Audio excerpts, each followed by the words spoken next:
Chapter 11 keep it going परजर्वेंस की है। आप यहाँ मेंशन किए गए सारे स्टेप्स फॉलो करके भी फेल हो सकते हैं अगर आप में परजर्वेंस की कमी है। तो सबसे बड़ी मुश्किल यहाँ पर यह है कि फेलर्स कैसे हैंडल किए जाएं, और ये भी हम बता चुके हैं कि फेलर्स इनविटेबल है। जितनी जल्दी आप ये इम्पोर्टेंट फैक्ट एक्सेप्ट करोगे उतना ही बेटर आप फ्यूचर डिफिकल्टीज हैंडल कर पाओगे। जितने भी सक्सेसफुल लोग हैं उनका सीक्रेट परजर्वेंस ही है। वे इतने स्टबर्न होते हैं कि एंड में फेलर्स भी उनके आगे हार मान लेती है। कभी भी फेल होने के डर से हार मत मानो, बल्कि इसके उल्टे हर अनसक्सेसफुल अटेम्प्ट के साथ आप अपनी सक्सेस के स्टेप और क्लोज आ जाते हो। हम ये सब बनाकर नहीं बोल रहे। आप किसी भी सक्सेसफुल पर्सन को ले लो, आप खुद देखोगे कि परजर्वेंस ही उनका सीक्रेट है। एक और इम्पोर्टेंट चीज है, कई ऐसे रैंडम फैक्टर्स है जो प्रेडिक्ट नहीं कर सकते।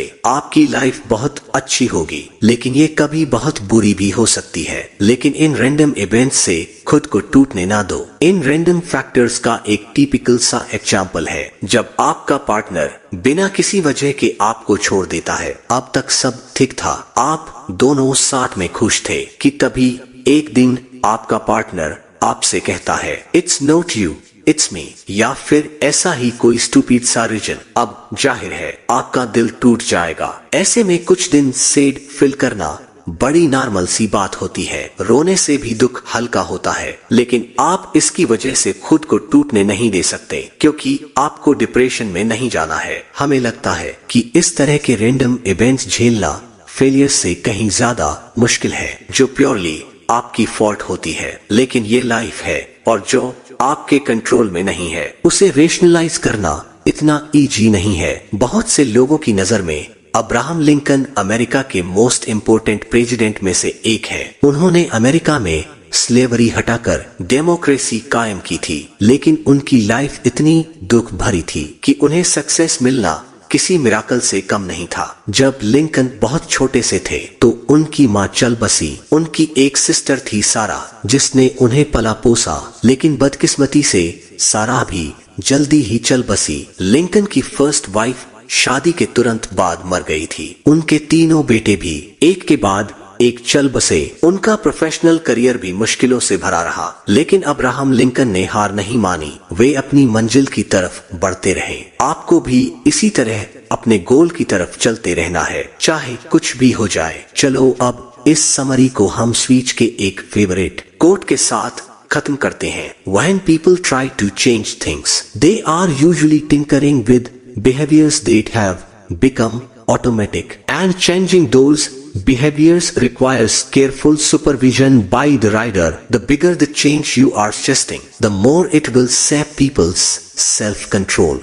And when people exhaust their self-control, what they are exhausting are the mental muscles needed to think creatively, to focus, to inhibit their impulse, and to persist in the face of frustration और failure. तो दोस्तों, इस article में हमने देखा कि अगर हमें चेंज होना है तो हमें तीन चीजों को समझना पड़ेगा। पहला है राइडर, यानी हमारा rational mind dot intelligent mind जो सोचता है। दूसरा है एलिफेंट, यानी हमारा इरेशनल माइंड इमोशनल माइंड। और तीसरा आता है पाथ, यानी हमारी सराउंडिंग्स, हमारा एनवायरनमेंट और हमारे आसपास के लोग। अगर हमें चेंज होना है, स्विच करना है, तो हमें इन तीनों को बैलेंस करना सीखना पड़ेगा। स्विच के लिए हमें सबसे पहले अपनी सारी एनर्जी सिर्फ एक टास्क पर लगानी पड़ेगी ताकि हमें ज्यादा सोचना ना पड़े और कंफ्यूजन ना हो। फॉर एग्जाम्पल, अगर आप हेल्थी रहना चाहते हैं तो आप अपनी सुबह की चाय या कॉफी में चीनी डालना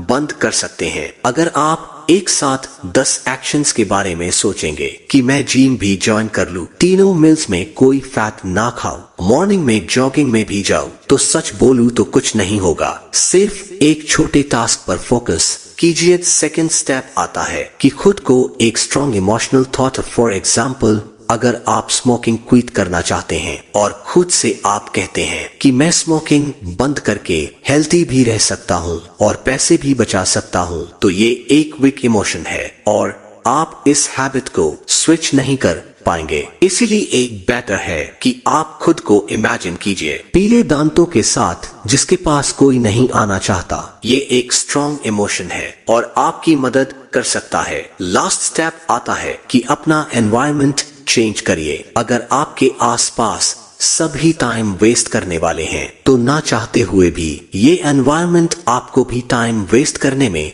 मजबूर कर देगा। उसी तरह अगर आपके आसपास सब गोल ओरिएंटेड है और बिल्कुल टाइम वेस्ट नहीं करते तो ये एनवायरनमेंट आपको भी फोकस्ड बना देगा। आज के इस वीडियो में इतना ही। जल्द मिलते हैं एक नए समरी के साथ। तब तक के लिए जय हिंद, वंदे मातरम। अपना और अपने प्यारों का ख्याल रखें। वीडियो अच्छी लगी हो तो वीडियो को लाइक शेयर करना ना भूले। इसी तरह के और समरी से रूबरू होने के लिए हमारे चैनल द समरी वर्ल्ड को सब्सक्राइब करें। तो दोस्तों, आपको आज का हमारा यह बुक समरी कैसा लगा और इस बुक समरी से आपको क्या सीखने को मिला, मुझे नीचे कमेंट करके जरूर बताएं और इस समरी को अपने दोस्तों के साथ शेयर जरूर करें। आपका बहुमूल्य समय देने के लिए दिल से धन्यवाद। Wish you all the very best.